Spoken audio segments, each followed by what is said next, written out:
at WSLR. Welcome to the freshly renovated Fogartyville Community Center.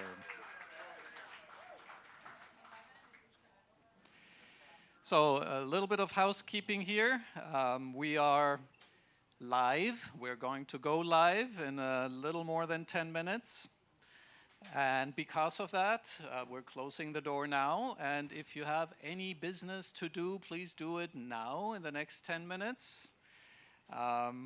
We are going to be live on the air, as I said. And it will take 1.5 hours. We had originally planned for 1 hour, but the great news is the candidates are all here. So we wanted to give them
30 seconds.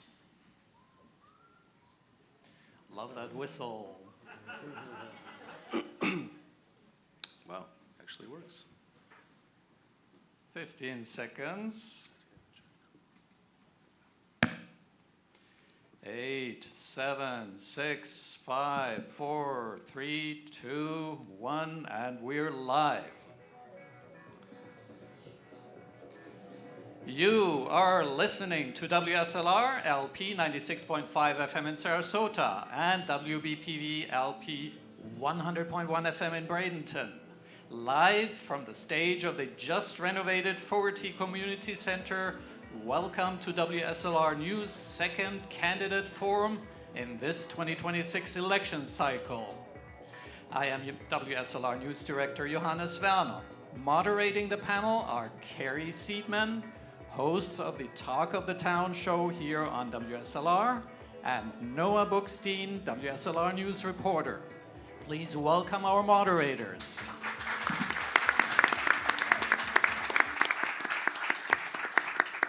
Good evening. I am Carrie Seidman, host of WSLR's Talk of the Town. I'm really happy to see you all here. How do you like our new space?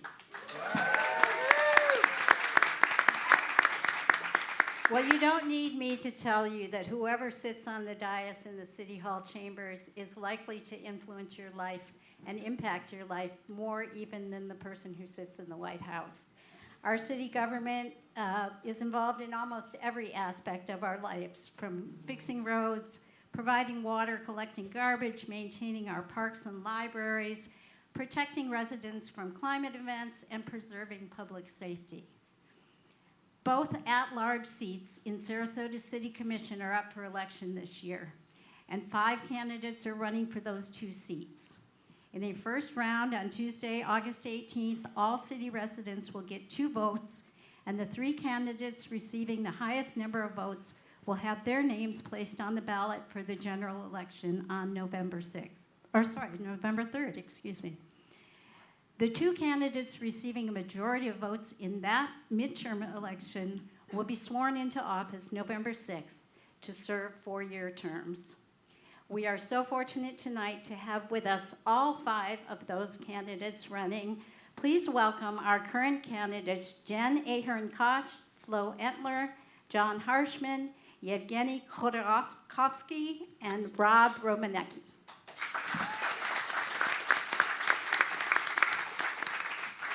We want to make sure each of the candidates feel welcome here at this community center and that their supporters feel welcome too. So please refrain from heckling, booing, or any other disruptions. However, your applause is very welcome. Thank you. The rules are that candidates here are seated alphabetically. The first person will start, so it's going to be Jen Ahearn-Koch, and then every question, when we have a new question, the next person over will answer the question. So we'll help you with that. Every candidate gets 2 minutes for their statements and answers to questions. And then my colleague Susan Legiacono is over there. She's the timekeeper and enforcer. Every time a candidate begins to speak, she will set the countdown clock, which is visible for the panelists here on stage. Susan will then warn you at 30 seconds and hit the bell when your time is up. Where's the clock? It's over there. I think Susan is over there. One there, too. Where? Here, and there's one, I can't see it, but it's right here. Yeah, okay, it's hard to You see. can see the one that's right there. Yes. And then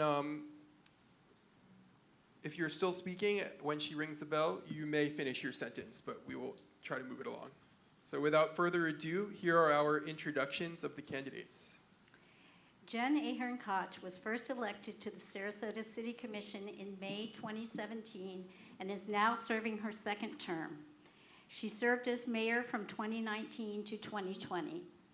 Jen's connection to Sarasota began in 1970 when her parents bought a home here. She went to Cardinal Mooney High School and settled in Sarasota permanently in 1996. Jen has a bachelor's degree in international affairs from the American University in Paris and a master's in international affairs from Columbia University.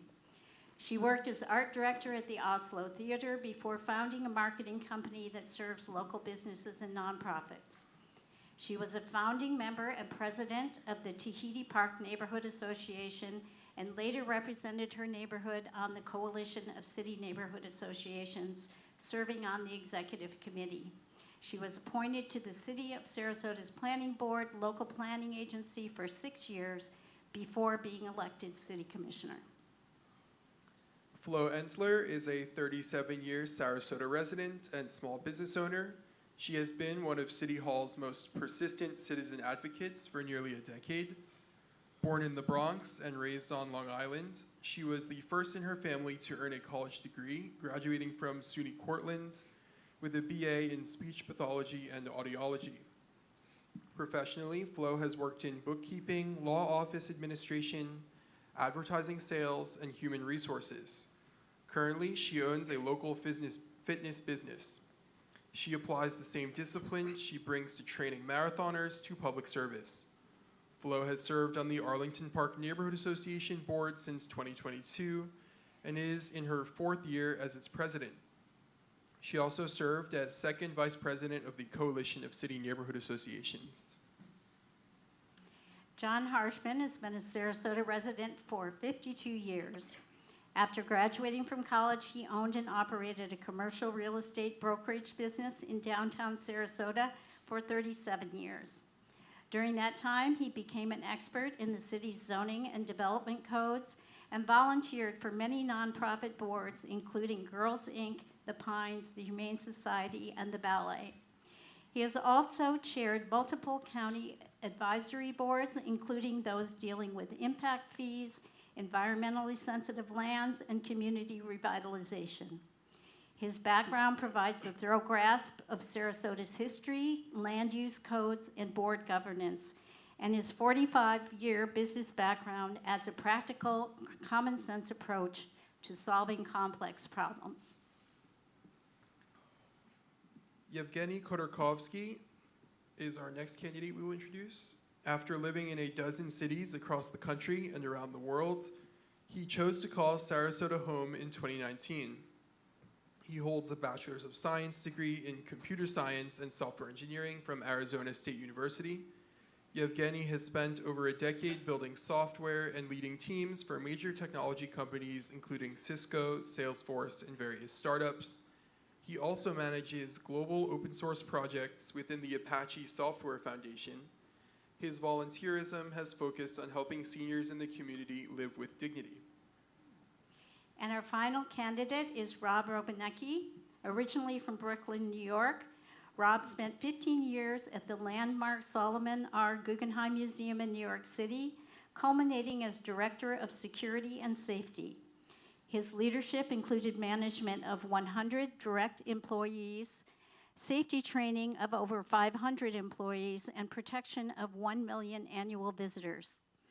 Subsequently, Rob became a consultant for museum operations.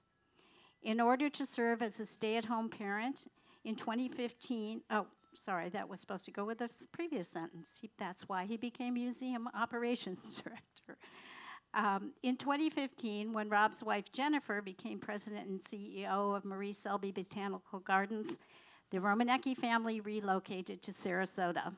Rob immediately was brought on board as the pro bono security museum operations consultant. He continues to advise on various aspects of security and safety for both campuses of Selby Gardens. We will now have each candidate begin with a 2-minute opening statement, starting with Jen Ahearn-Koch. Yes, thank you very much. I want to thank WSLR, Carrie, Noah, and Johannes. Thank my fellow candidates for being here, and thank you all as well for being involved in our community. My name is Jen Ahearn-Koch, and I am currently serving as your Sarasota City Commissioner at Large, and I am running for re-election. I am more than a grassroots candidate. I am a grassroots city commissioner. I have over 2 decades of public service in our city, starting in 2001 as my neighborhood's founding vice president and president, advocating for my neighborhood at both the planning board and the city commission table, but also representing my neighborhood to other organizations like CCNA, Coalition of City Neighborhood Associations, the North Trail Redevelopment Partnership, Bayfront 2020, if anyone remembers that, and many others, SOS Save Our Tree Canopy. In 2009, I was appointed to the Planning Board, where I served 6 years, and then in 2017, I was elected to represent the residents' voice at the commission table. And also, I currently represent our community and other organizations that are regional, state, and federal organizations, such as the Metropolitan Planning Organization, the Sarasota Housing Authority, the Florida League of Cities Federal Action Strike Team, and many more. I am very honored and proud to be part of a commission that has been listening to this community over the last 9 years. We have taken some very bold steps to invest your dollars, your tax-paying dollars, in a number of projects, mostly infrastructure, water, wastewater, and parks. But we've also taken big steps to curb the impacts of short-term rentals, to reduce the number of homeless in our community. In 2015, there were 1,106. We reduced that by 90%. In 10 years, there are 88 at the last count. We've reduced crime by 38% and many other things I'm excited to share with you. Thank you, Jen. Flo? Hello, everyone. Flo Entler. Thank you to WSLR, and thank you all for coming out to hear us this evening. So I moved to Sarasota when I was 25, and I've lived in our beautiful city for 37 years. And I proudly dedicated countless hours to my neighborhood and our community. I'm the president of the Arlington Park neighborhood, and because I'm running, I had to resign as the second vice president of the Coalition of City Neighborhood Associations, CCNA. For over a decade, I've been showing up at City Hall speaking on issues such as flooding, traffic, noise, safety, affordability, construction, and parks, the everyday issues that affect our quality of life. I care deeply about parks and trees. I chaired CCNA's Protect Our Parks Committee, and I recently saved a 230-year-old grand oak tree from a developer's axe in my neighborhood. With the help of city staff, neighbors, and Commissioner Jen, we saved the tree we named Pink Floyd, and it still stands tall today. Pink Floyd because it lives in Floyd Street and had the thread of the pink ribbon. I tell that story because that experience showed me when we work together, we can keep what matters even as we grow. I'm a small business owner, personal trainer, fitness coach, marathoner, and my campaign is based on running a lap. Livability, accountability, and public good. Livability meaning asking every single time, does this make our neighborhoods safer, greener, more walkable, more affordable? Accountability for no rubber stamps, for no decisions made out of public view, and for fiscal responsibility. And public good to ensure that city policies put residents first and not special interests. I care deeply about our community, our neighborhoods, and our shared home, and I truly believe Sarasota must be livable for everyone, longtime residents, young families, small business owners, and renters. My campaign is grassroots, and I'd be honored to have your support. Thank you very much. Thank you, Flo. Thank you. John? Okay, good evening, and thank you all for being here tonight. We really appreciate the fact that everybody is so interested in city politics that you come out on a warm summer night like this. For me, deciding to run was a very difficult task, but I started with a 45-day listening tour, and during that period of time, I met with leaders from the neighborhoods, from the business community, from the arts community, from the environmental community, and the not-for-profits. And I heard from all of those groups consistently that everybody in Sarasota was thoughtful, they were engaged, and they seriously cared about the future of our city. And they communicated loud and clear messages to me. One, they do not want irresponsible growth. They want to be heard by government, and they want transparency in government, and they want leaders who listen to all the citizens and not just a few. And that's why I'm running. I believe Sarasota deserves a leader who is thoughtful, experienced, and an independent thinker who puts community first. During my career, I received a profound education in the city's very complicated land use and development codes. I witnessed the good, the bad, and the ugly of Sarasota's growth. Over time, I watched the city commissions amend the code into the mess that we have today. Such a mess that it leads a developer to design a project on Palm Avenue like the Obsidian that has caused so much consternation for so many people in Sarasota. I have the knowledge and the experience to work with staff and my fellow commissioners to fix some of the mess in our code so we don't have to experience that again.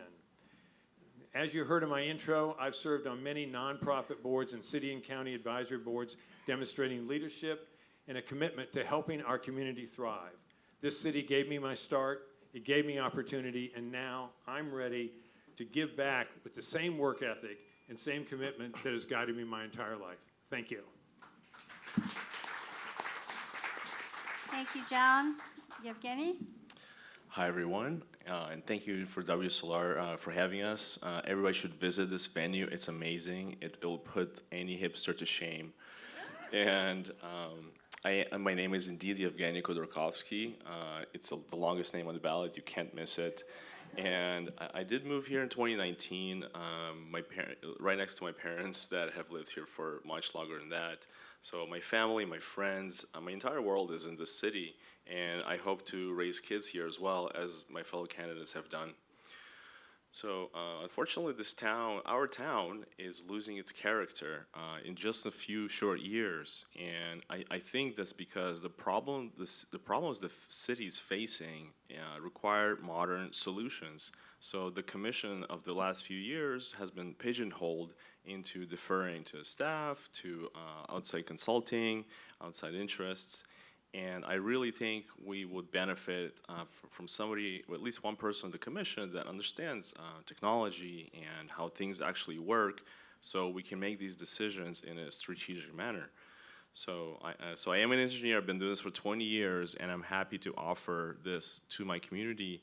And with that, we will restore real representation, because right now, the people are not being heard, whether it's development processes, whether it's the commission meetings, and this frustrated me enough to be here. So I do believe every candidate and the commissioner have good intentions, but the regular commissioner pipeline is just not producing the results that all residents and small businesses expect. So yeah, we're happy to be here, and we'll see how it goes. Thank you. Rob? Thank you to WSLR, thank you Noah, thank you Carrie and Johannes. To build a little on the introduction that was read, the work I did at the Guggenheim also involved dealing with some of the most stringent land use codes in the country or the world at New York City, and I was responsible for making sure the Guggenheim was ensuring that we did the land use codes. We were up to code with building codes.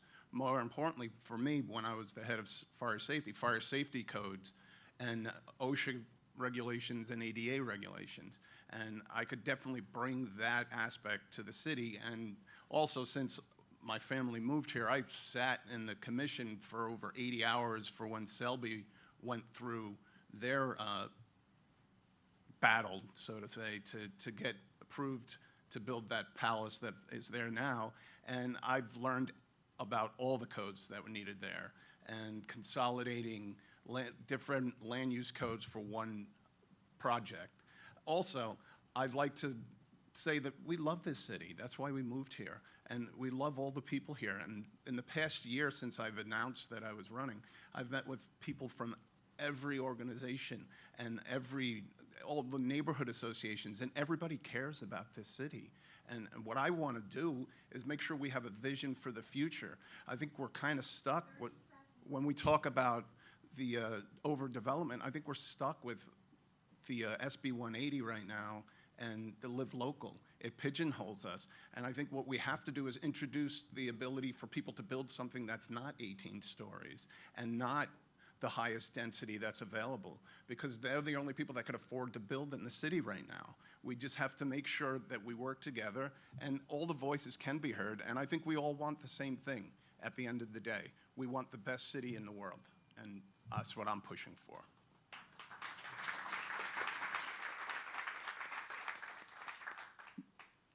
Okay, we'll move on to our questions now, and we'll start with Jen. And The first question is, was there a specific event, issue, catalyst that really pushed you over the edge to make you decide you needed to run? I know we all feel cumulatively there are a lot of things, but I'd love to hear if there was an incident, a conversation, an anecdote of what was the catalyst for you. Yeah, that's easy. It was absolutely administrative approval.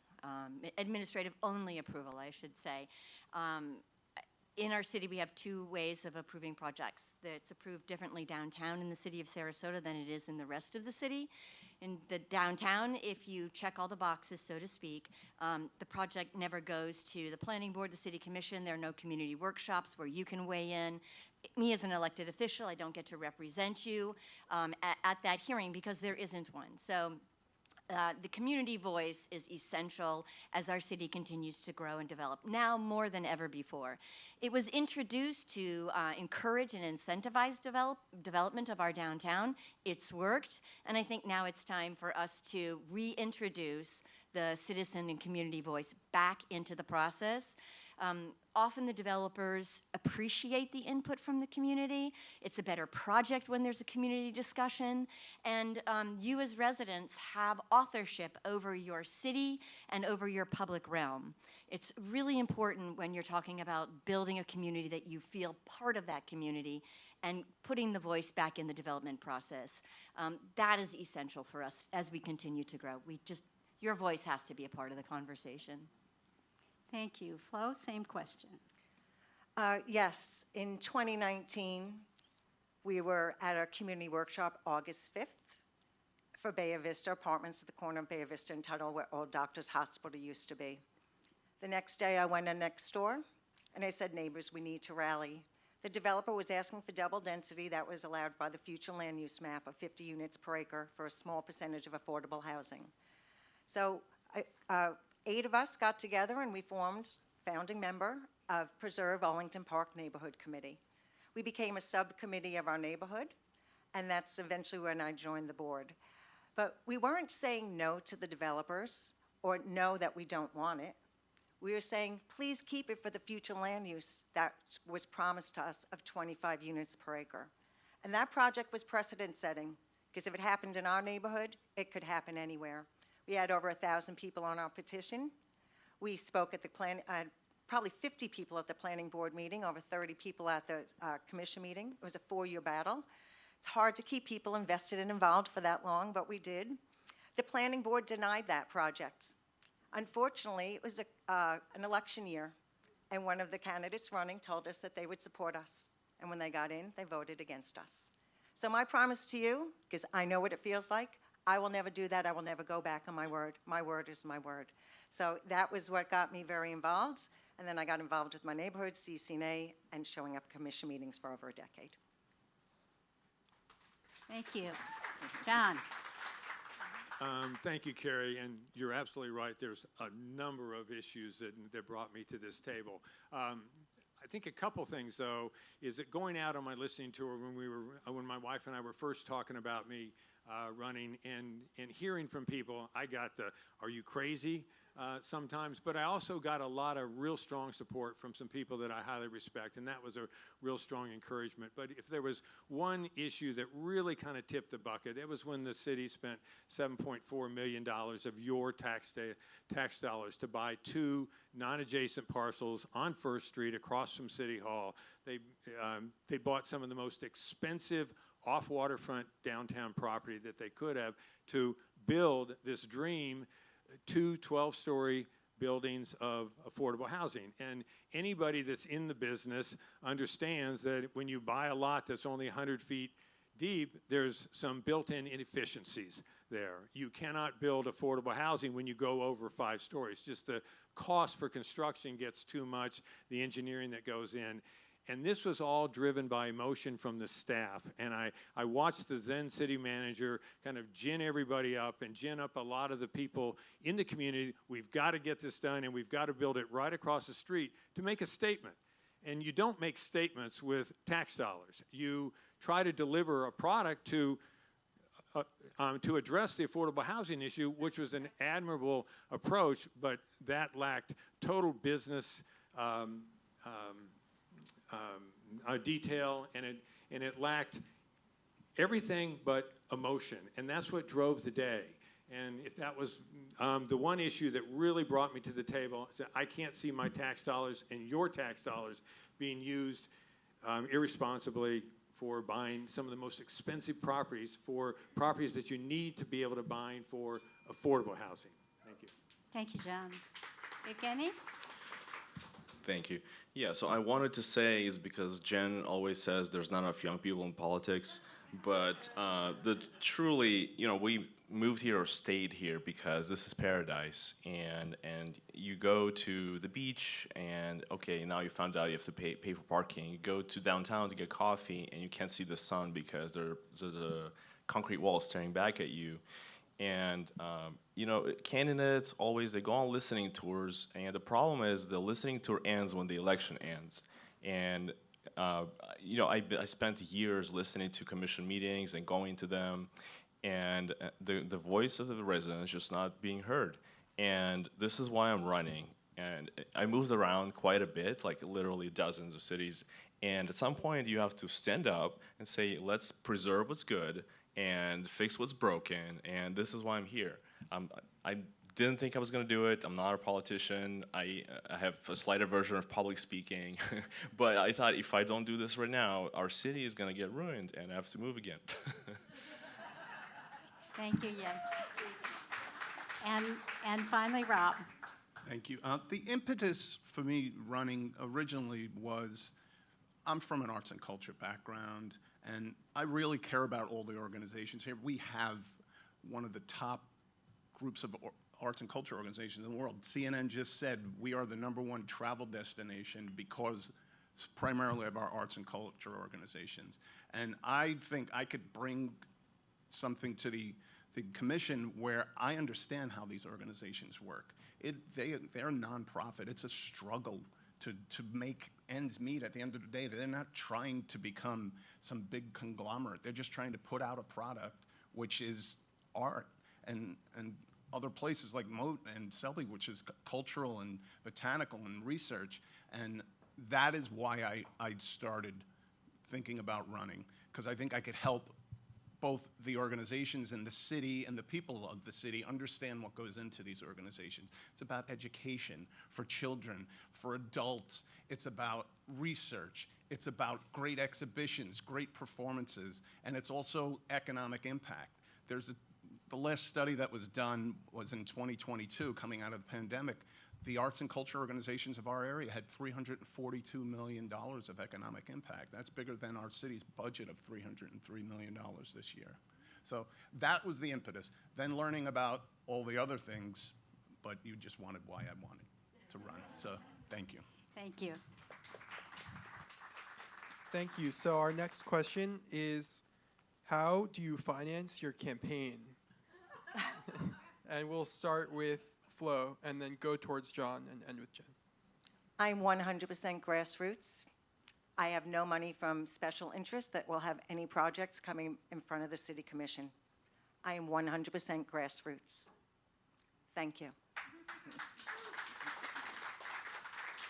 So I am 100% grassroots as well. I did loan some money to my campaign as well, but my supporters have been very generous. I have supporters from family, from people that, anybody that lives in the city. I'm happy to accept a donation from them, and I've gotten a lot from them.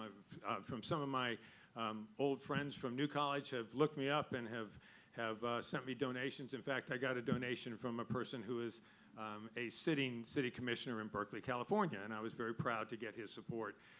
So I've gotten it from a wide variety of people, from business, from arts, a lot of retirees, a lot of people that I have met on the trail, and I'm very, very thankful for everybody's donation. Thank you. Yev? So I'm obviously also grassroots, but in the sense that I only have grass. So I decided not to raise too much money because I do my own website, I do my own outreach. There's a lot of technology that is basically free, and I was hoping to reach people that don't usually vote. Some people don't even know there's a city commission or an election right now. So I made this a conscious decision because if you look at the donations, you can kind of see who likes who, and I'm not a politician. I think we should take politics out of politics and don't hashtag this. And we should truly elect people that care about the community, that you know personally, because those are going to be the most accountable and accessible people in government that you will have. Thank you. Rob? Yeah, raising money for a campaign, which, again, I'm not a politician. I don't want to be a politician. I have no clue how to be a politician. It was about going out and talking to people once they found out that I was running, and it was the people from the arts and culture organizations and the people I met at neighborhood association meetings and people I meet at Publix every day. And so that's how I did it. I don't know anywhere else to do it. There's no pipeline or anything that I know of. Otherwise, it would have been really easy raising money fast. So that's how I do it. Thank you. And Jen? Yeah, I'm grassroots as well. I just, make donation calls, meet and greets, residents, locals who've been donating, a lot of folks who've donated in the past and appreciate the work that I've done representing the residents, have continued to donate to my campaign, and you all are also welcome to donate to my campaign as well. I have envelopes over there, but my campaign team would be very upset with me if I didn't do that, so no, they can't get mad. Thank you. Okay, we'll move on to the next question. We're going to start with you this time, John. And we would like to know, what is your stance on the proposed new Performing Arts Center? So that's a really good question. For a couple years, we've been talking about the SPAC or the new Sarasota Performing Arts Hall, and there's been a lot of questions around. At first, the first iteration came back and it was $400 million or so, and then they went back to the drawing board and came back with the second one that's around $300 million or so. So they've still got some work to do.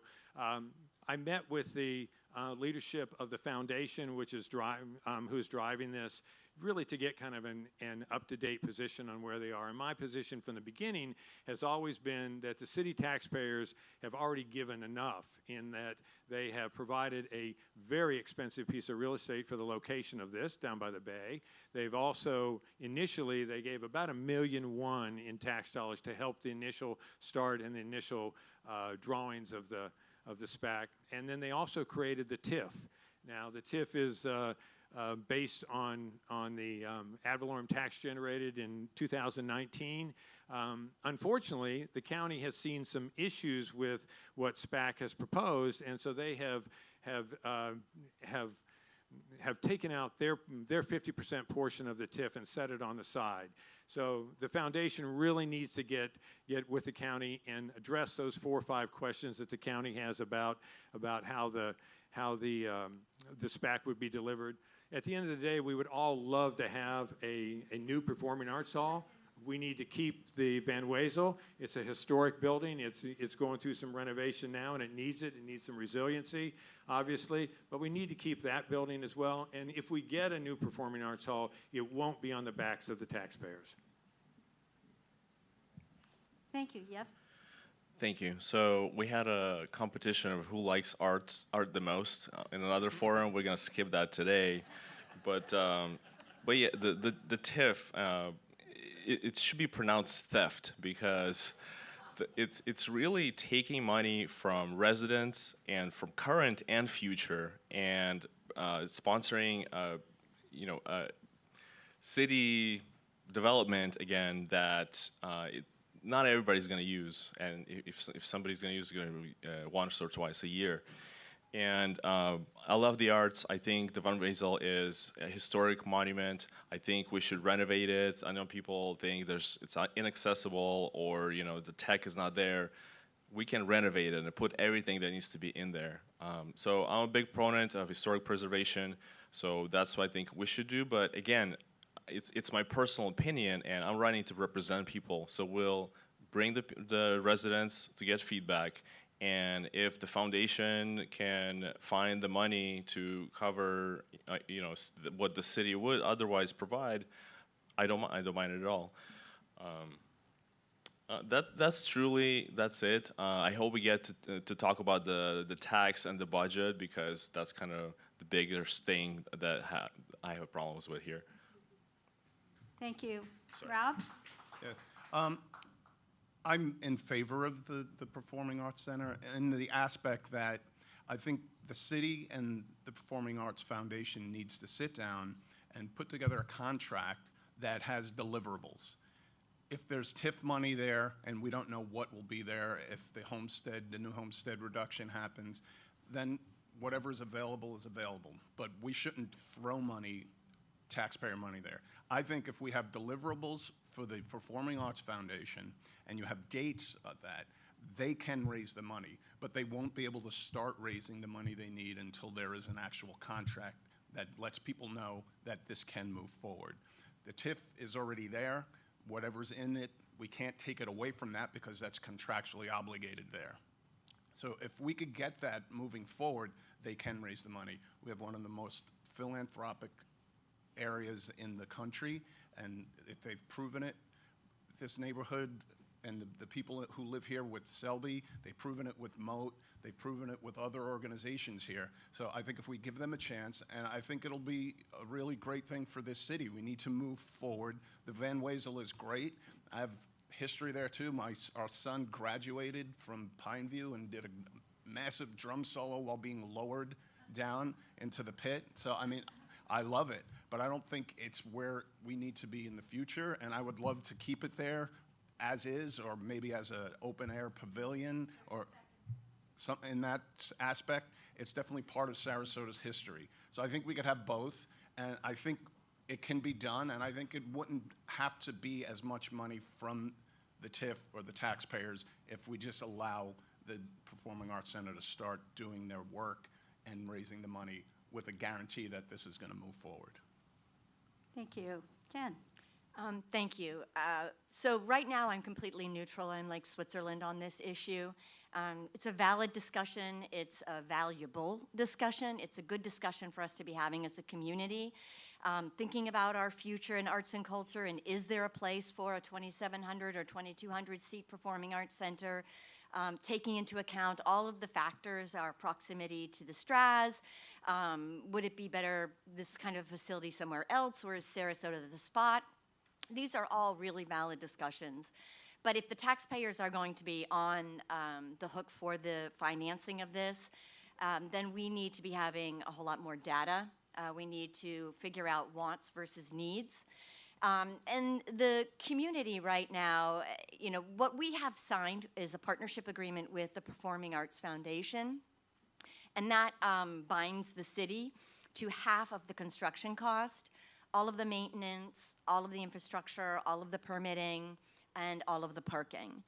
So right now, that partnership agreement, we had our city manager looked into our TIF, and what is the most we can get out of our TIF over the next 30 years, backing out our commitment to the Bay Park, and it's $88 million.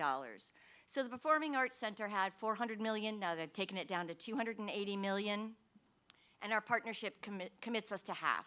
So $88 million is not half of $280 million. So that is the basics building block that needs to start, and we need to renegotiate our partnership agreement. And so we need to start with that and have a real discussion about what we can contribute as a city and what our community wants us to contribute. The thing I really want to be cautious of is that we don't jeopardize the Bay Park, which is funded and maintained by those TIF funds, by getting ourselves in too deep. Thank you. Flo? Well, first, I love the arts.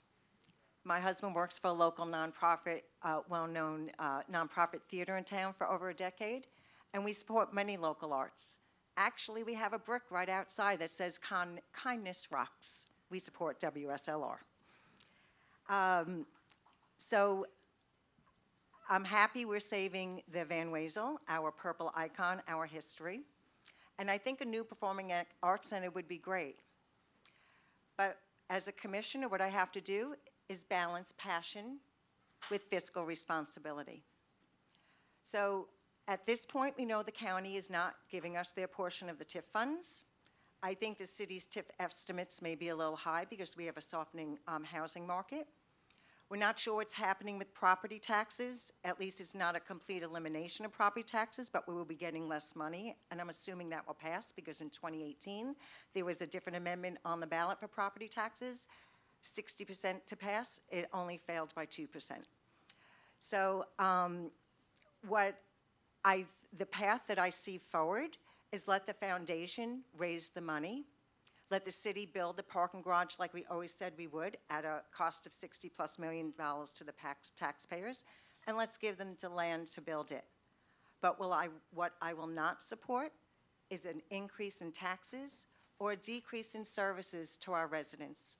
So let the foundation do their hard work, raise the money like every other nonprofit, Selby, Moat, and the orchestra, and let's get it built for the taxpayers, but not on the taxpayers' backs. Thank you. Thank you all. Thank you all. The next question is, what is your stance on the administrative-only approval process, especially for downtown? And if it's negative, how would you amend it? We're starting with Yev. Oh, yeah, thank you. Well, so this has been discussed ad nauseum. So I remember this being an election question 4 years ago. And I know now we have SB 80 and Live Local, but we really have to get it done for the residents. And this is like, it's time to do it, now. And so I'm kind of blanking out here, but basically we have to do it because we've been promising it for a while, and we'll get it done. Thank you. Rob? Yeah, administrative approval should only be on projects that really just like if you're changing your door or something, something basic. Other than that, it should definitely be within the community's reach to be able to comment on that, and that's what this city is about. It's about everyone having a voice, and we should change that. Unfortunately, Live Local restricts that. Live Local, if someone puts a project in front of the commission or just up to the city and they're unhappy with the first round where they get denied, as long as it's legal to Live Local, it just goes through administratively. So we're kind of stuck in that sense. I would love to see Live Local amended. I think it should be amended from the affordable side where the AMI is lower, but it also should bring back some of the ability of the citizens to be able to have their voices heard. Thank you. Jen? Yeah, can I just say before I answer the question that for the audience, if we start acronyming it up here and we say something that you don't understand, please feel free to stop us and ask us what it means. Because there's nothing worse than having a conversation when you don't know what that acronym means. I hate it myself, so. I think everybody knows how I feel about administrative-only approval. But I can reiterate that back in 2019, I did bring this item and I put it on the agenda for the commission. And the planning staff introduced some amendments to our zoning code and to our process that would allow community input, either a community workshop, a planning board meeting, and then a city commission, sometimes one, sometimes two, sometimes all three. But it also took away sometimes when we do have a community process that involves everyone that's not necessarily necessary. So it was a very balanced proposal. And I can give you an example. A gas station is not huge, but it can be impactful if it's right on the edge of a neighborhood. Same thing with a 24-hour store, right? They're not big, but they can be impactful. But then also you can have a big development right on the edge of your neighborhood or next to your house, and it's approved administratively. So the staff looked at this issue. Where can we improve it? How can we improve that process? They came forward with some great suggestions. It failed 2-3. I have every intention of bringing it back should I be reelected. So please vote for me on August 18th and November 3rd. Thank you. And Flo? I do not like administrative approval. It's taken your voice, our voice, out of the process and how our city grows. Administrative approval only works if our zoning codes are perfect, and they are not because developers always find loopholes. Look at the Obsidian. So what I would do when I am elected is I like to bring administrative approval back, rewrite the definition, and put the citizen's voice back in the process. So I'm all about including you guys every step of the way as much as we can, because as Jen said earlier, when we work together, we always end up with a better project. So let's bring our voice back into how the process works. Thank you.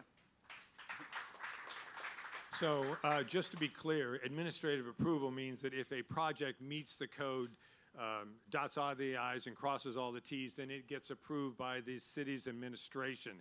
And that's what we're arguing about, and that's what needs to be changed. Dwani was the first one to suggest this, and really he required this as part of his master plan, but that was back when the code was very clear. You didn't have exceptions, you didn't have amendments to it, and right now a developer can claim a hardship, and the hardship can be because the site is irregular shaped. And all he has to do is write up the hardship, write his solution for it, submit it to the city manager, and then one non-elected person gets to make that decision as to whether that solution for that hardship is acceptable or not. So, and the neighbors never ever hear about this. They say, okay, it's going to meet the code, so I know the code does this, this, and this, but the code doesn't speak to the hardship getting out to the public. So one alternative that I think we should look at, which really kind of takes away the administrative approval, but you require a neighborhood workshop prior to DRC. The neighbors want to know the height of it, the use, the ingress, egress, the landscaping, the exterior lighting, where the trash receptacles are going to be and how that's going to be dealt with, where the loading zone is. So, and the developer can produce those drawings relatively inexpensively before he gets to DRC, where he has to have all of his underground electronics and things like that done, which is a very expensive process. So he's much more amenable to making adjustments to his plan in the early stages. And so at the workshop, we want to have not just the consultants, but also a decision maker from the developer. So if the neighbors look at the site plan and say, why don't you move the ingress egress down to here because it bothers us up here, and the developer says, wow, that's a good idea. All he has to do is change that. He doesn't have to go in and change his retention vault and all those other things that people are not really paying attention to that cost a lot of money. Much more amenable to working with the neighbors that way. Thank you.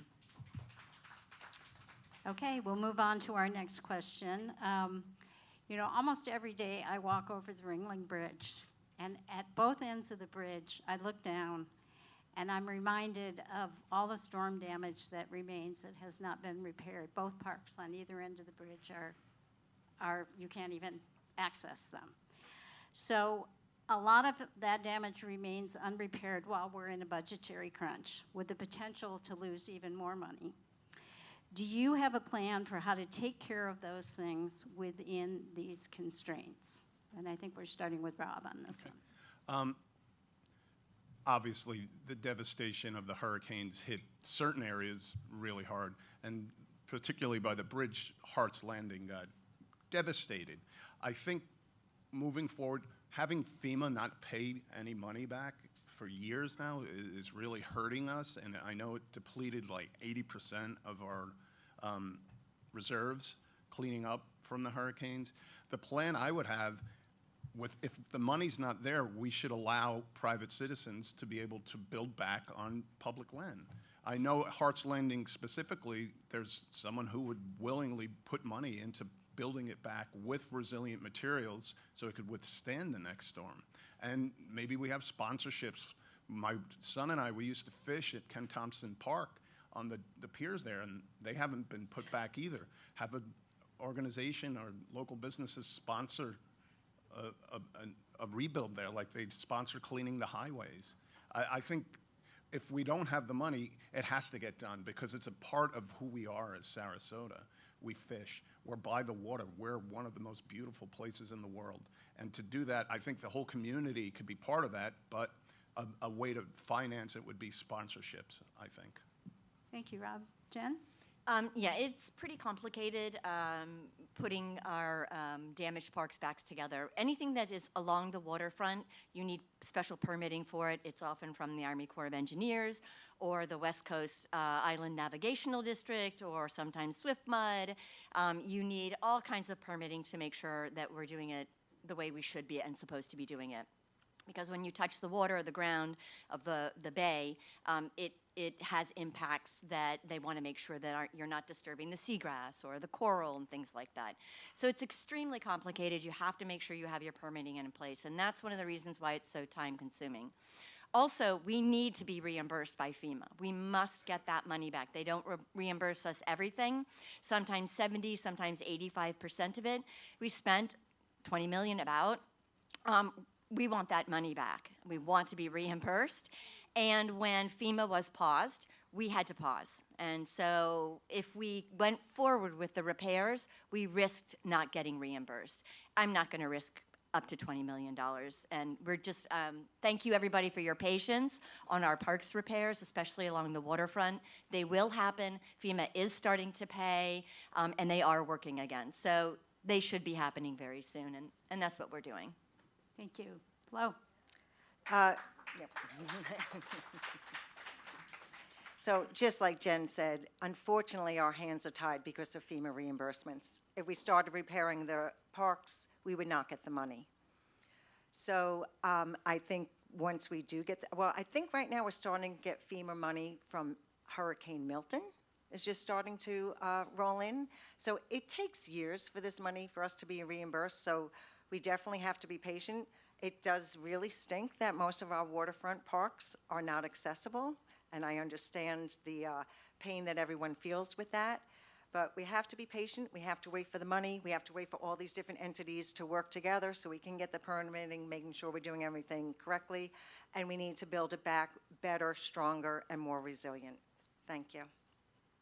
Thank you. John?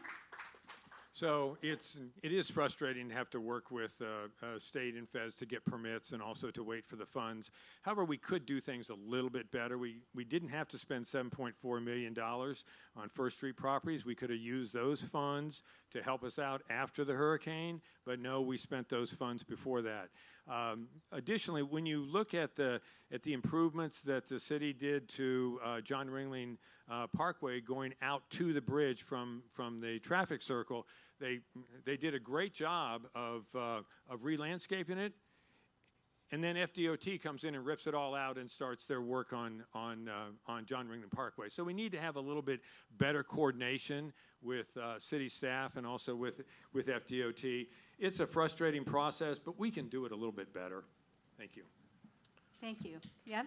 Yeah, so as mentioned, FEMA is resuming payments, and we should bring it back to the public, and we either, prioritize fixing it and to be resilient forever and ever, but we can also, we can do maybe a temp fix just to get it open and to lobby for the permitting to get through, but we can make efficient, easy fixes because we can't just leave it like it's been 2 years already. But yeah, otherwise we can maybe lobby the county to divert some of the tourist development tax. There's many ways to make money in the government. I found out, and we should leverage whatever we can. Thank you. So our next question is about affordable housing. There is a lack of affordable housing in Sarasota. I think workers have to travel sometimes 50 miles to get here. How would you pursue more affordable housing in Sarasota? Starting with Jen. Okay, thank you. Yes, absolutely. We have been talking about affordable housing for a long time and what can the city do. And we did do a density bonus. And so we tried to incentivize developers to build more affordable housing. We went through this exercise and looking at what was our give, and I'm going to try to explain this without using too many acronyms, but What is our give? What do we give the developer? We give them more density. And then what do we ask back? We ask for contribution of affordable housing units at a certain area median income. And those levels are something that I would like to propose that we change that. So right now, in the downtown of the city of Sarasota, we give 4 times the density. And on the corridors, it's 3 times the density if a developer commits to building affordable housing. So what does that affordable housing mean? It means they get their density bonus, plus they receive, they have to give 11% of that, those units at the area median income of 120, 180, which is 6 figures. So we are subsidizing development for somebody making 6 figures. I would propose that we would lower the area median income from 120, 180 to 80, 60, and 40, and ask for more. Right now the ask is 11%. I would propose that we would ask for 20% or more. And then that way we can get some real affordable housing that is helping our community. We talk about teachers and nurses and things, but teachers and nurses are not making 6 figures. My husband's a teacher, I know. Thank you. Flo? Yes, we're using the wrong equation. So, like Jen said, the corridors, we gave away 4 times the density for 11% affordable housing. And everywhere else in the state, they gave 2 times the density and got 25% affordable housing. We gave 4 and got 11. Everybody else gave 2 and got 25. So we need to rework that equation. And we need to start, like Jen said, someone making 120% annual median income, AMI, we're targeting 6 figures. So let me quantify this. Somebody making $50,000 kind of falls in the 60% AMI bracket. So 120, 180% AMI is not fixing our workforce crisis we have right now. So we need to rework the equation, 80, 60, 40, truly fix our affordable housing crisis. And there are developers that want to build it. So who doesn't want to build in Sarasota? We just have to talk to the right developers so we can actually get housing for our workforce. Thank you. Thank you. So the challenge with delivering affordable housing is not complicated. It's just the fix that is really difficult. It's just the cost of the land and the cost of construction is way up here, and then what the affordable units can deliver in income is down here. And so in order to really deliver significant affordable housing, you need to have significant subsidies in order to do that. The city does have a affordable housing trust fund. If we can build that up some, then maybe the city can not act as a developer, but they can have a grant process where developers who are going to deliver affordable housing to our community can apply for those grants, and if the project meets what the targets that we want, then we can deliver grants. The challenge, though, that we have with the current density bonus is that it delivers so much value to the property that taking that back potentially puts us subject to the Burt-Harris Act. And that's where, so an example, the Fruitville property that we've been talking about for weeks and weeks and weeks, where the little bungalows are, 1899. When that was zoned for 25 units an acre, it was worth about $7.5 million. Boom, overnight, it's 4 times the density, and it's worth $30 million. Okay, so there's 22.5 million reasons why some lawyer is going to sue the city to say you can't take away that entitlement. And once we have those entitlements, those are hard to pull back. We may be able to pull them back in time, but it's going to take some serious work and some serious legal advice in order for us to be able to do that. Thank you. Thank you. Yev? Yeah, so density bonus is another one of those things, like the mosquito that won't go away. I remember it 6 years ago and 4 years ago during the election. So it's not a question of whether we should do it. We should definitely require, more for the density bonus that we allow. And I know there's some legislation. Some of it expires next year. So in the meantime, though, we can at least incentivize to divert some development to places in the city that don't get those benefits typically. Why does North City look the way it did 20 years ago? You know, everybody in Sarasota deserves the quality of life and services that we enjoy maybe downtown or if you're in the Key. Thank you. Thank you. Yeah, affordable housing is one of the biggest issues in our entire country, not just here. And because of the desirability of being here, I think one of the things the city should do, and I agree the density bonus with the AMI, the area median income, is way too high. You're not subsidizing anybody who could actually afford to live there. With the nurses that we have living in Parish, 4 to 5 in an apartment. Most of our police officers are living in Northport. What we can do as a city is we could prioritize projects that are affordable. We can put into a system where the redundancy of filing is cleaned up, where you don't have to file the same drawing or same permit 3-4 times as it goes through the system. If it doesn't change, it should be part of a portal that moves forward. And we could also look at industry-specific housing. Look at what the Arts Alliance is doing with One Stop. That's great. They have housing for the arts and culture. The hospital can do that. The restaurant workers and owners could do that. Get together, put up a housing unit that houses their workers. We'll also reduce traffic if we have people who could walk to work, and the economy will be boosted because you spend money where you live. So I think we could do everything we can, but it's going to be a partnership. The city itself is going to have a hard time. The First Street project, I'm not happy that we spent $7+ million on that property, but we could get something done there where we're not building it, but we own the land. So we could say what we want specifically there as a city commission. So that's the way I would go. Thank you. We did solicit questions from people who reserved to attend tonight. This is one of those questions, my favorite one. And you're on the honor system here. So starting with Flo, who was the last developer that took you to lunch? Where did you go and what did you order? A developer has never taken me to lunch. Thank you. John. So I haven't been taken to lunch for Could be years. dinner, could be coffee. I'm thinking. Yeah. I did sit down with Bruce Weiner from, he did the City Side Apartments. I worked with him when he first bought that, and worked with him going through the process to make sure that we had a product that was built out of concrete block and not out of stick, which is what some of his partners wanted to do. I hadn't talked to him in a couple years, and he called me up and said, "Hey, here you're running for City Commission. Let's have lunch," just to kind of catch up. But that was the last one that I had. Thank you. And I paid for my own lunch. Yes.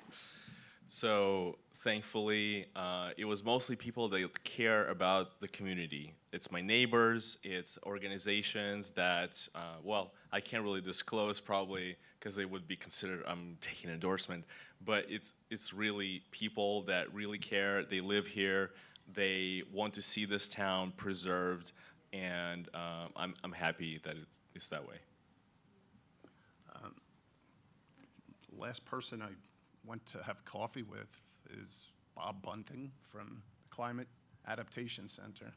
And I usually eat lunch with my kids because I have to make it for them. So I'm usually not out having lunch. I'll have a coffee in the morning, but just average okay, citizen. The question is not who was the last person you had lunch with. Well, I'm saying he's the other. Oh, okay. Just want to make It's just sure my that, children then, and they're not developers, trust me. Okay, Jen.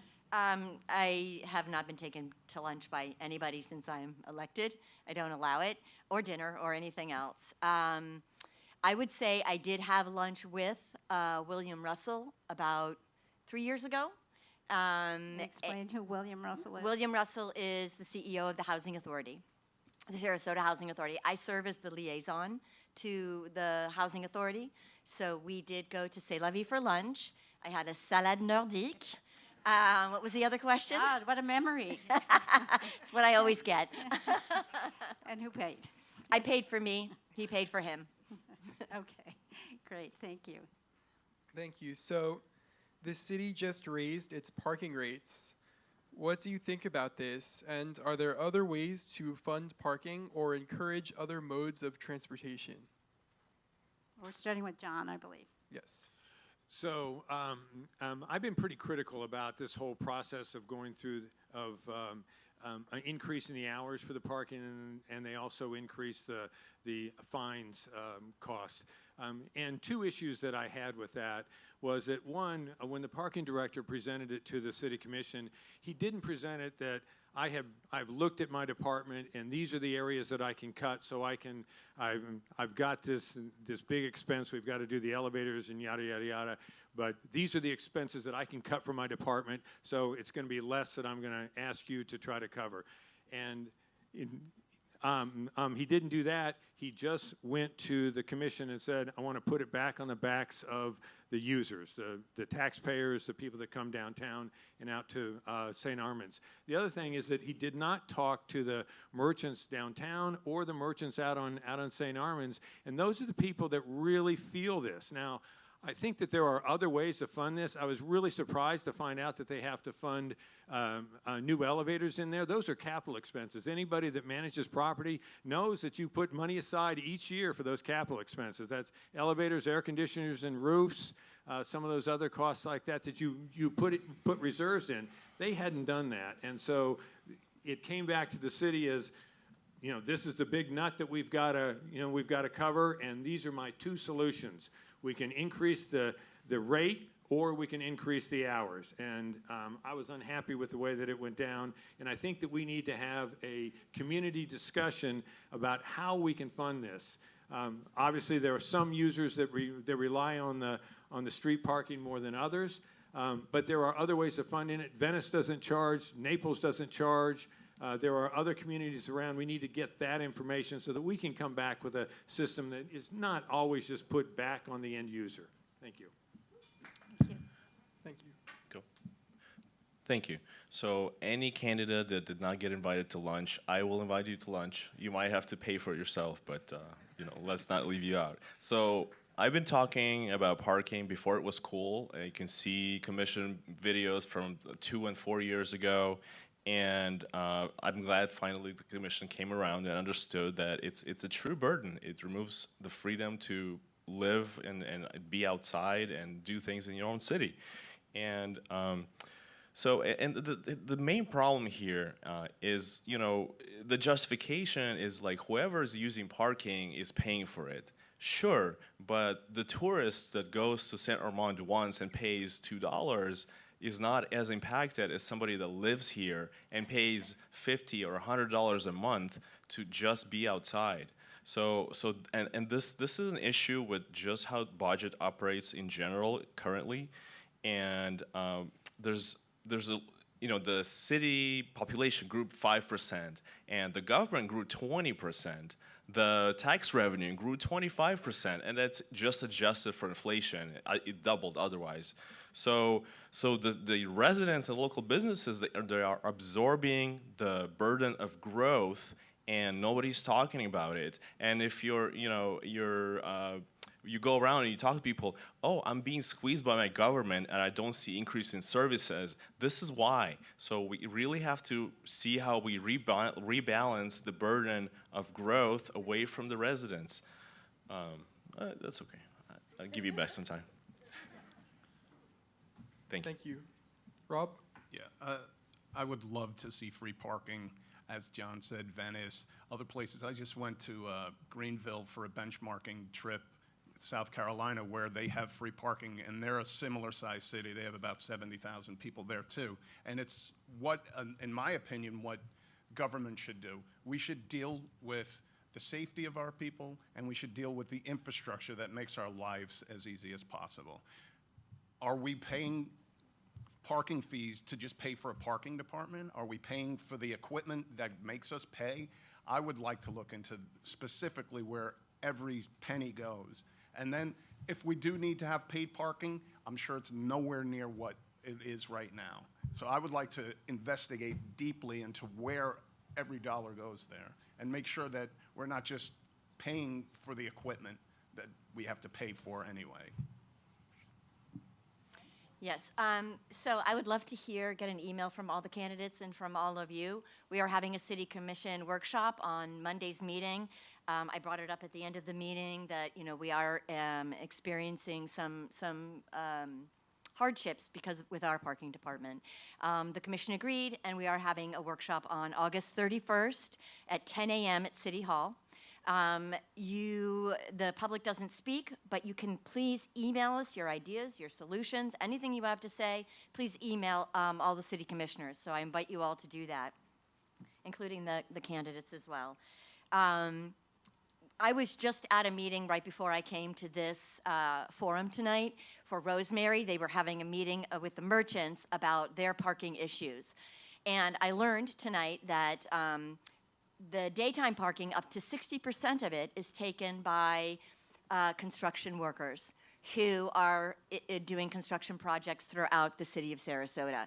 And they were talking about making great suggestions about requiring staging plans for development, and that would include having those folks being, all parking somewhere and then being bused to the project. That's a solution for 60% of that parking. There are other ideas. There are resident permits that can be issued. We can do away with the meters. It's an option. The city didn't have them for 115 years of our 125-year history. And I've had recommendations to bring back the 2-hour parking and to enforce that. So our parking department is an enterprise fund. It should be in the black, and the entire time I've been on the commission, it has not been in the black. So I'm very supportive, and I look forward to everybody's input at the commission workshop on August 31st. Flo? Hello? Yeah. Okay. 1942 was the first time we put parking meters on Main Street, 160 meters. A few months later, they were taken out because the merchants didn't like them. We've been doing this dance for over 80 years. As Jen mentioned, the parking department is an enterprise fund, and it should pay for itself. At the last commission meeting Jen was talking about, where we brought up the workshop, it was mentioned that the parking director has been down in the last 5.5 years 9 times to increase the rates, to add more metered parking, and to expand the hours. The good thing about paid parking, people that park pay for the parking. Free parking we all pay for. But the downtown merchants, I was talking to some of them yesterday, they are not happy. They're in competition with Lakewood Ranch, with UTC, with Waterside, that all have free parking. So since it's not paying for itself, I think maybe we should start listening to our downtown merchants and start taking care of them. Let's go back to the 2- and 3-hour free parking. It gives them much more turnover. And again, I think, I don't know if Jen mentioned this, the meters we bought and paid for, and we have to replace them like every 8 to 10 years. So I do not see this ever paying for itself. Also at the downtown Main Street Complete Street meeting, the transportation department is working on Main Street Complete Street, some new ideas, and they're thinking about taking away up to 150 parking spots. So 2 things there. I don't see the departments working together. I see them working unilaterally. And if the transportation department keeps taking away parking spots, how is the parking department ever going to pay for itself? So I think it's time we take care of our merchants, get rid of the meters, and go back to our 2- and 3-hour free parking. Thank you. Thank you, Jen. We are closing in on our time frame. I'm going to try to squeeze in one more question. If you don't want to use your full 2 minutes, that'll leave you more time for your closing statements. But I do want to ask, a lot of people, I have lived here 16 years. Many people have lived here far longer than I have. And in the 16 years I have lived here, I have seen the removal, destruction of a lot of historic buildings here that made Sarasota the place that I fell in love with when I first came. So how would you balance maintaining historic charm with development? And Yev, I think you're up first. Yeah, so if you go on my website, you'll see all the historic monuments of Sarasota, And I think it's really important, and this is one of the main reasons I'm running, is to maintain the city charm. And you hear me say about it, talk about it all the time. And there's multiple ways to encourage that, the preservation, and some of it selling marginal development rights, I think it's called. So the person that owns the historic monument, he can sell some of the rights to a neighboring property, for example. So that way they can recoup some of that value instead of selling the property and destroying it for a bigger margin. And I think we can work with some organizations that provide some funding. And at the end of the day, everybody wants this to stay and to be preserved. And this is why people move here. And if we become just another cookie cutter development, what are we doing? Thank you. Thank you, Rob. Yeah, I come from a building that's probably one of the most significant buildings in the world. It was just listed as on the UNESCO list of important buildings in history, the Guggenheim Museum. I know every inch of that. I understand what it takes to preserve and do restoration work on buildings like that. I also did work on the historic Payne Mansion, which is a historic building. I think what we have in Sarasota, and it's pretty much started when Ringling came here, is a rich history, and then it turned into the Sarasota School of Architecture, and it's a difficult process when you have things that are on the National Registry versus historically designated. National Registry is important because it's important to the community, but that's more difficult to preserve because it's up to the landowner. I mean, they could choose to restore it, and it's usually a labor of love.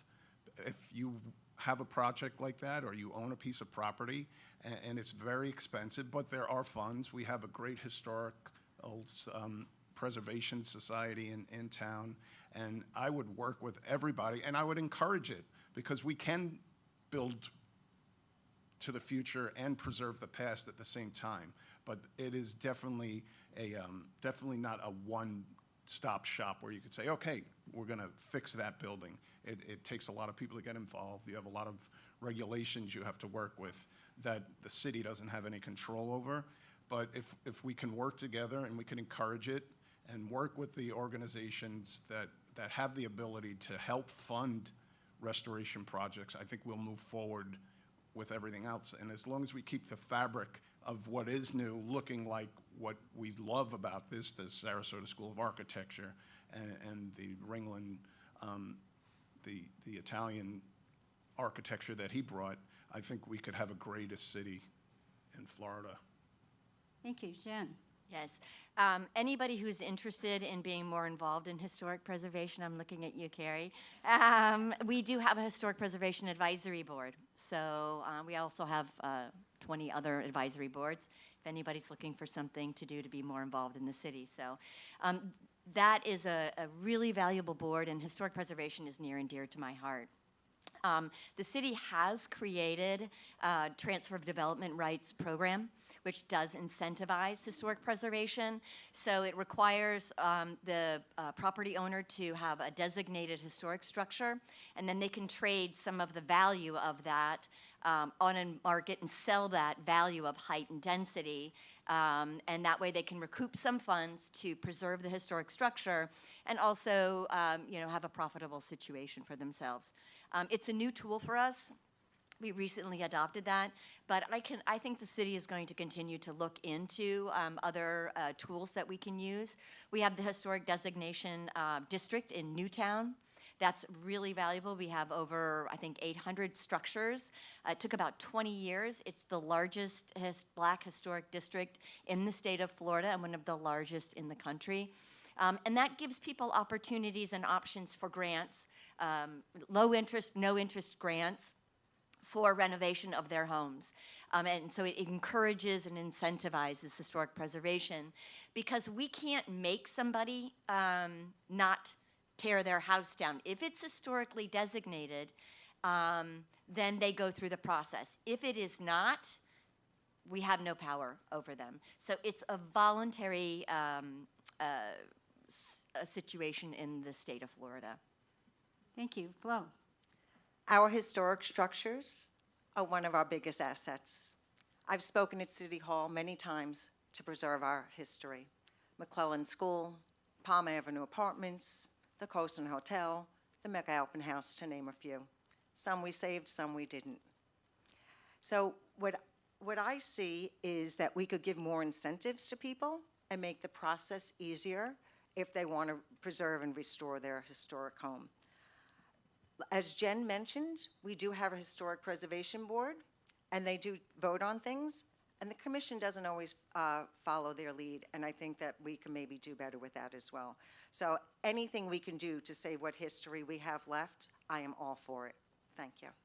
Thank you. John? So I have been interested in Sarasota's history probably ever since I came here 52 years ago. I own 2 historic buildings downtown. One was built in 1926, a beautiful brick facade. Another was or is a Sarasota School of Architecture building designed by Tim Siebert. I know how difficult it is to maintain a historic building. But you do it because you love it, and you do it because you're creating value, whether it's monetary value, you're creating value for the community. So we need to make sure that we continue that. I think the transfer of density on the historic properties is a really good approach from the city. They've done a good job with that. Unfortunately, I don't think anybody's really taken advantage of that, but I think that's more indicative of the market than it is of the actual program. Encouraging people to save their historic structures is another thing that the Historic Preservation Board can do as well. Thank you. Thank you. So the candidates will now begin their closing statements. You have 1.5 minutes for your closing statement. And you can start with Rob. Thank you. Thank you. We moved here because we felt we had one of the greatest communities to move to. We have A-rated schools, and that was the biggest part of why we moved here. But we also moved here because we have the greatest beaches in the world. We have the greatest arts and culture organizations in the world. We have the greatest diverse neighborhoods. We have an awesome system of parks. And I am all for keeping all of that, but we also need to move forward to the future. We need to build resiliently. We need places like St. Armand's Circle to be really redeveloped, and not from a developer standpoint, from an actual infrastructure standpoint. That will continue to flood every time it rains, and every time, hopefully we never get those hurricanes again. 3 were enough, thank you. And we need to move that, lift up the circle, and it's going to be a project that moves on with Army Corps of Engineers and the county and the state. But we need projects like that to move forward and keep the fabric of what we are at the same time. And I think we could do that, and we could do that by actually having a vision. We need a new master plan. We need, not just for downtown, we need a new master plan that encompasses the entire city. District 1 and District 3 are always left behind. We need to include them. And the shoe dropped. We need to, and I hope you vote for me on August 18th, because I'm caring about the future and the past at the same time. Thank you, Rob. Thank you.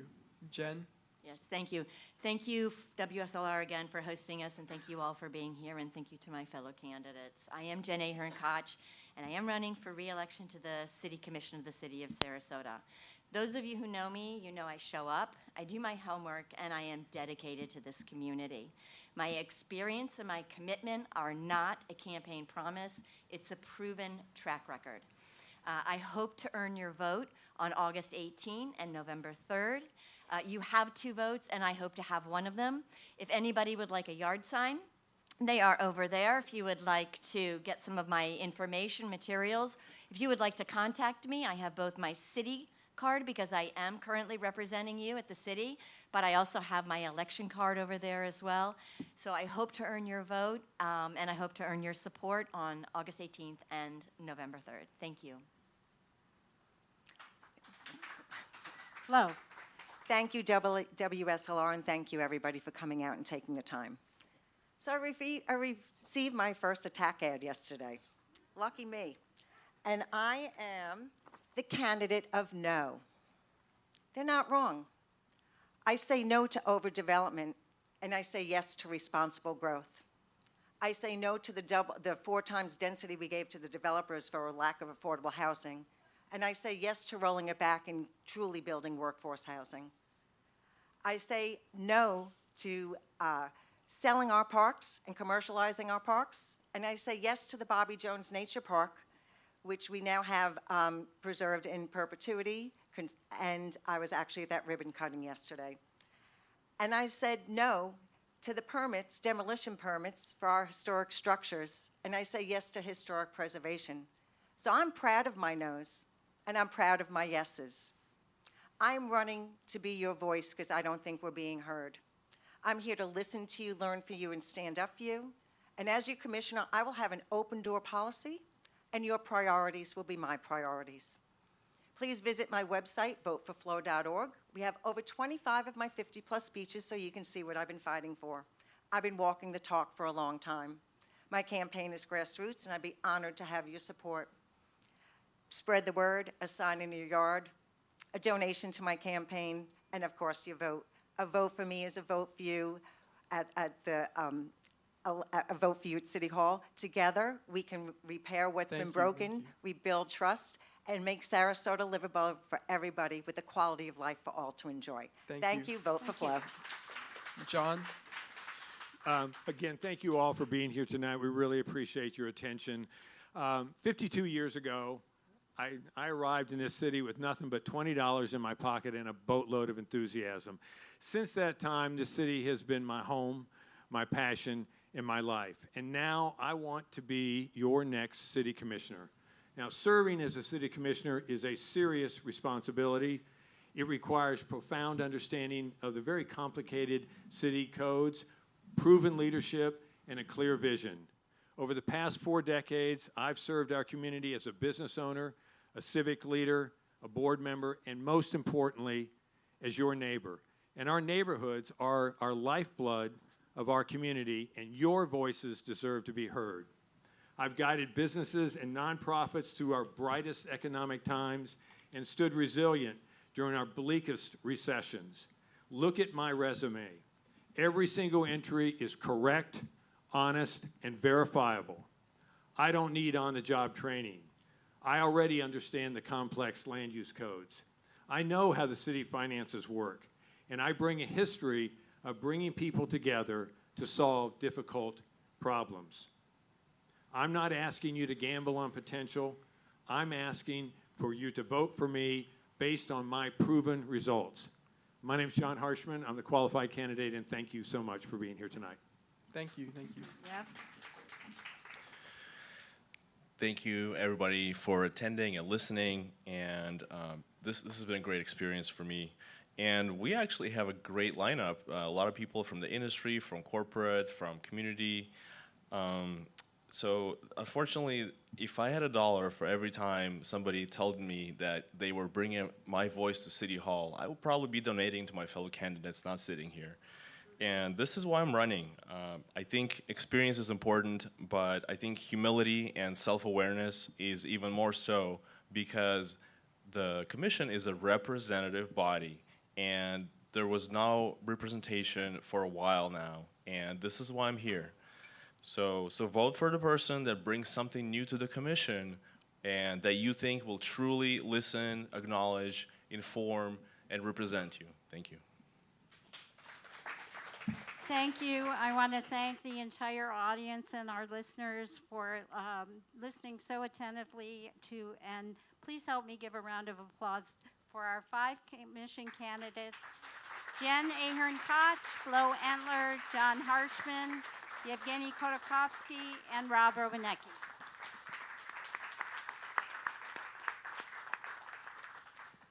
You have been listening to WSLR LP 96.5 FM in Sarasota and WBPV LP 100.1 FM in Bradenton.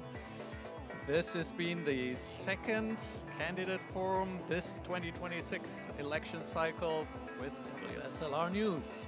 I am Johannes Werner, WSLR News Director. Mark your calendars for the upcoming candidate forum, July 28th, Sarasota County Commission. For people here in the room, take advantage and catch up with the commissioners, with the candidates. For our listeners, coming up, the local current with Renee. Stay tuned.